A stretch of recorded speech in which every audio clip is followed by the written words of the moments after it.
दोस्तों हम लेकर आए हैं आपके सामने काशदेव जन्म कथा का पाठ 8। यदि आपने अभी तक वो हमारे पिछले पाठ नहीं देखे हैं तो ज़रूर देख लें। एक दो पार्ट की लिंक डिस्क्रिप्शन में डाल देंगे, ज़रूर देख लेना। साथ ही जिसने भी अभी तक हमारे चैनल को सब्सक्राइब नहीं किया है वह ज़रूर चैनल को सब्सक्राइब कर लें। हम आपके सामने काशदेव लीला के रोचक किस्से आपके सामने लाते रहते हैं। यदि आपको उनकी कथा के बारे में जानकारी है तो कमेंट सेक्शन में ज़रूर बताएं। जय काशदेव बाबा की, जय भोलेनाथ की। चलिए दोस्तों वीडियो शुरू करते हैं। एक दिन की बात है कि झांझ के राजा शूरपाल अपने राज्य में घूम रहे थे। घूमते घूमते वो मांझेहार पहुँचे। मांझेहार में उन्हें एक मोर का बच्चा दिखा जो भूख से तड़प रहा था। उसके पास मोरों का झुंड ना देखकर शूरपाल देव ने उस मोर के बच्चे को उठा लिया और उसे अपने साथ लेकर झांझ आ गए। जब वह अपने राजमहल में पहुंचे तो सोड़ा माँ शूरपाल देव के हाथ में मोर के बच्चे को देखकर बोली, यह मोर का बच्चा तुम कहाँ से लाए हो? तुम उसे वहीं छोड़ाओ, यदि वह मर जाएगा तो तुम्हें पाप लगेगा। इसके माँ बाप इसको ढूंढते होंगे। इस पर शूरपाल देव ने जवाब दिया, माँ मैं इसको नहीं छोड़ूंगा। यह अपने माता पिता से बिछड़ गया है, यह भूख से तड़प रहा है, इसलिए इसको अभी कुछ खाने के लिए डाल दो। मैं इसे नहीं छोड़ूंगा, यह आजीवन अब मेरे ही साथ रहेगा। माँ ने कुछ बाजरा और दूध मोर के लिए रख दिया। मोर के बच्चे ने उसे खा लिया। अब तो वह शूरपाल देव के साथ ही रहने लगा। शूरपाल भी उससे बहुत प्यार करते थे। धीरे धीरे मोर का बच्चा बड़ा होने लगा। दोस्तों आगे की कहानी हम शुरू करते हैं। वीडियो लास्ट तक जरूर देखना। केसरदेव बंजारन से काशदेव शूरपाल की लड़ाई। केसरदे एक बंजारन थी जो जादू टोने की महारथी थी। वह देश विदेश में व्यापार करती थी। एक दिन वह झांझ नगर में आ गई जहां पर शूरपाल के घोड़े को चराने के लिए जो जगह छोड़ी थी वहीं पर केसरदे बंजारन ने अपने घोड़े हाथी बंधवा दिए।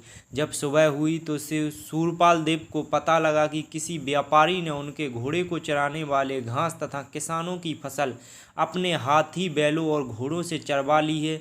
तो शूरपाल क्रोधित हुए और केसरदे से पूछने उन्होंने अपना घोड़े पर बैठे और वह वहां पहुंचे जहां पर केसरदे का डेरा लगा था। और वह केसरदे के पास जाकर केसरदे से पूछने लगे, तुम कहाँ की हो और कहाँ जा रही हो? तुमने बिना मेरी अनुमति के घोड़े और गायों को चराने वाली घास अपने जानवरों से कैसे चरवा ली?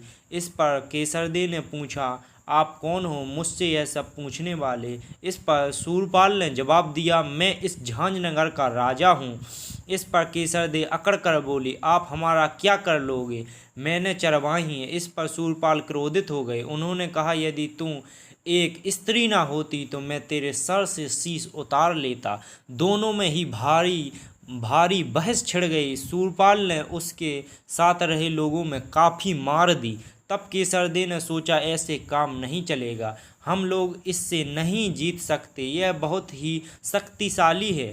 फिर केसरदे ने छल प्रपंच का सहारा लिया और वह जादू टोने करने लगी। उसके जादू के आगे शूरपाल हार गए।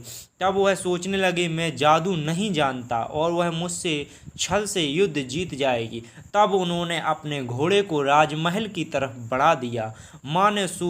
जब वह राजमहल पहुंचे तो माँ ने शूरपाल की हालत देखकर इसका कारण पूछा।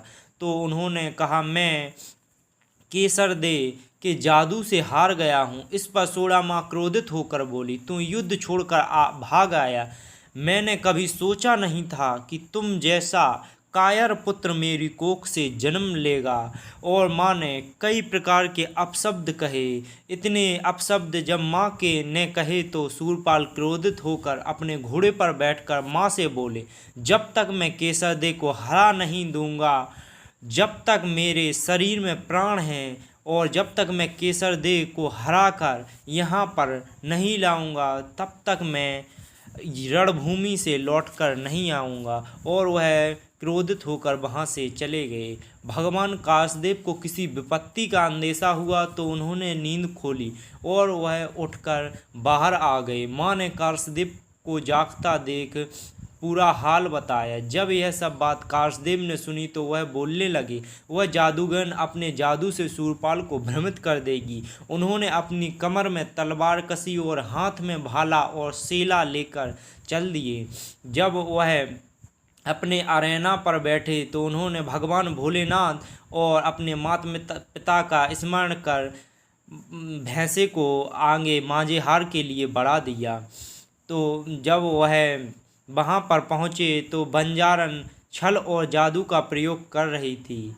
भगवान कासदेव यह सब देखने लगे। उन्होंने भगवान भोलेनाथ का स्मरण किया और अपने भैंसे को केसरदेव बंजारन के पास बढ़ा दिया।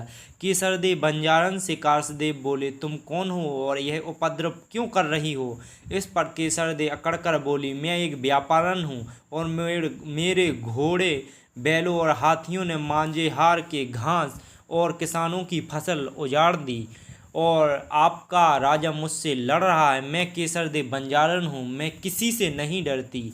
अभी तो केवल घास चराई है, अब मैं पूरे झांझ नगर को धूल मिट्टी में मिला दूंगी ताकि आगे से कोई मुझे रोकने की ज़रूरत ना करे।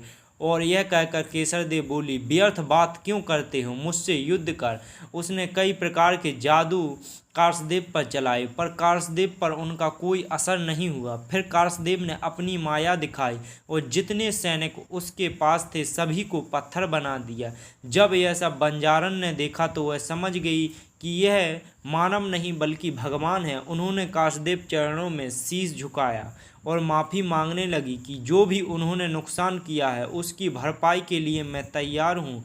मेरे लोगों को फिर से जीवित कर दो।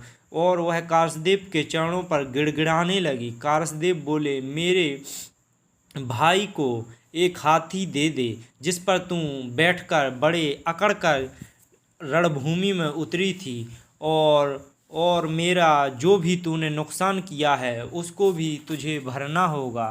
केसरदेव बंजारन ने बोला, जो आज्ञा भगवान।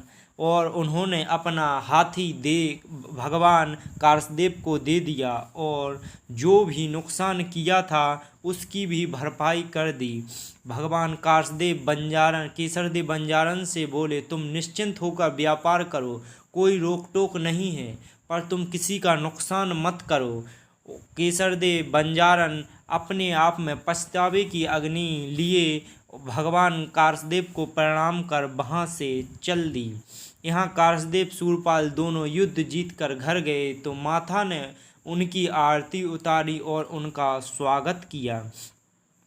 दोस्तों, यदि आपको वीडियो पसंद आई हो तो चैनल को ज़रूर लाइक एंड सब्सक्राइब करें। दोस्तों, यह जानकारी लोक कथाओं के आधार पर है। इसकी पुख्ता जानकारी का हमारा चैनल दावा नहीं करता है। आगे के कथा यदि आप लोगों को पता है तो कमेंट में अपना नंबर ज़रूर दें और